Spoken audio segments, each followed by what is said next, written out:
Post graduation అయిపోయింది. ఒక పెద్ద ఘట్టం పూర్తయింది.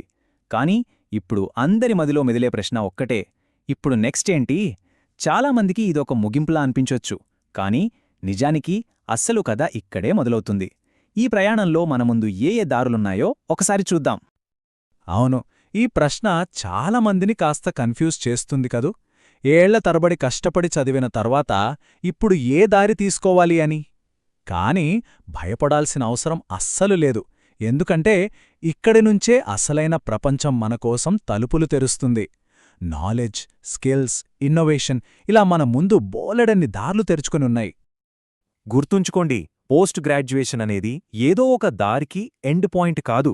ఇక్కడ్నుంచే రకరకాల కొత్త దారులు మొదలవుతాయి.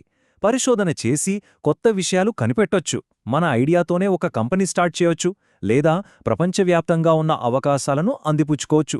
ఈ జర్నీలో ఉన్న కొన్ని ముఖ్యమైన దారుల గురించి ఒక్కొక్కటిగా మాట్లాడుకుందాం. సరే, మనం చూడబోయే మొదటి దారి ఆవిష్కరణ మార్గం, అంటే ది పాత్ ఆఫ్ డిస్కవరీ. ఇది జస్ట్ పుస్తకాల్లో ఉన్నది నేర్చుకోవడం కాదు, ప్రపంచానికి ఇంకా తెలియని కొత్త జ్ఞానాన్ని అందించే ఒక లోతైన ప్రయాణమన్నమాట. అదే పీహెచ్డీ, అంటే డాక్టర్ ఆఫ్ ఫిలాసఫీ. చాలామంది అనుకున్నట్టు ఇది కేవలం పేరు ముందు డాక్టర్ అని పెట్టుకోవడానికి మాత్రమే కాదు.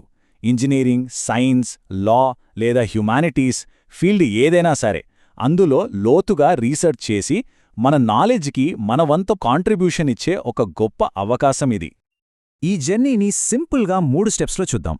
ఫస్ట్, మనకు ఇంట్రెస్ట్ ఉన్న ఫీల్డ్ని ఎంచుకోవడం.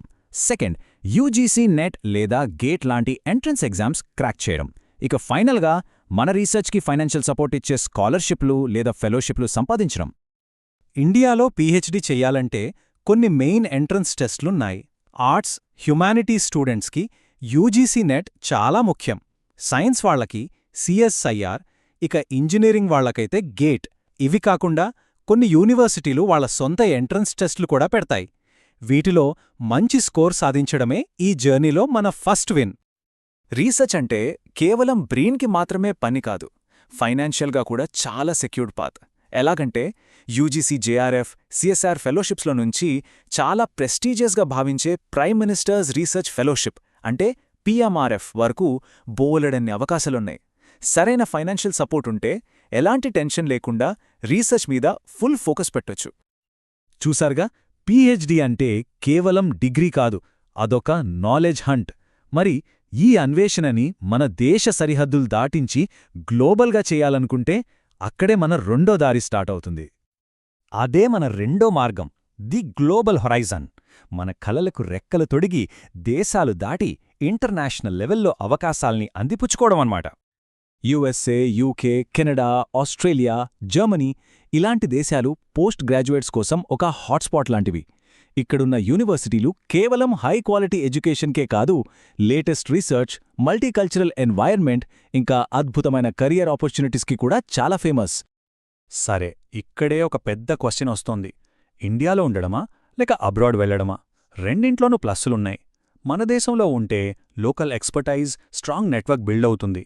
అదే విదేశాలకు వెళ్తే world class exposure, international research collaborations, global recognition వస్తాయి. అంతేకాదు వర్క్ వీజాలు, పర్మనెంట్ రెసిడెన్సీ లాంటి లాంగ్ టర్మ్ బెనిఫిట్స్ కూడా ఉంటాయి. ఈ గ్లోబల్ జర్నీకి ఒక పర్ఫెక్ట్ ప్లాన్ ఉండాలి. ఫస్ట్ స్టెప్, జీఆర్ఈ, ఐఎల్స్ లాంటి ఎగ్జామ్స్లో అదరగొట్టి మనసత్తా ఏంటో చూపించాలి.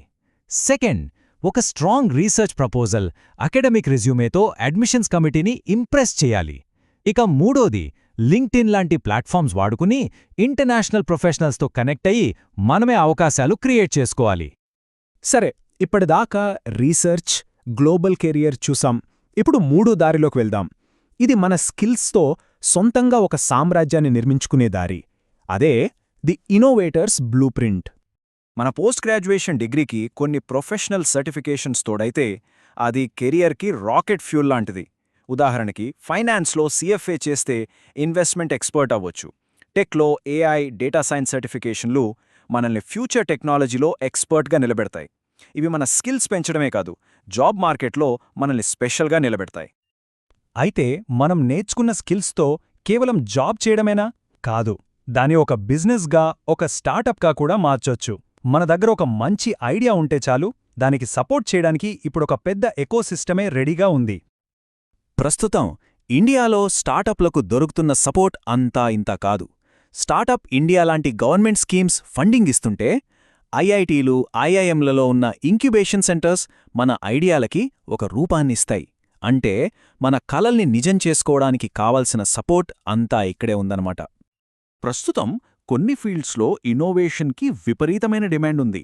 ఎడ్యుకేషన్ని టెక్నాలజీతో కలిపే ఎడ్టెక్, లీగల్ సర్వీసెస్ని సింపుల్ చేసే లీగల్ టెక్, వ్యవసాయాన్ని మోడర్నైజ్ చేసే అగ్రిటెక్, ఇక దాదాపు ప్రతి ఇండస్ట్రీని మార్చేస్తున్న ఆర్టిఫిషియల్ ఇంటెలిజెన్స్. ఈ ఫీల్డ్స్లో ఒక చిన్న ఐడియా కూడా పెద్ద మార్పు తీసుకురాగలదు. ఒక విషయం బాగా గుర్తుపెట్టుకోవాలి. ఎంటర్ప్రెన్యూర్షిప్ అంటే ప్రపంచాన్నే మార్చేసే పెద్ద పెద్ద ఆవిష్కరణలు మాత్రమే కాదు.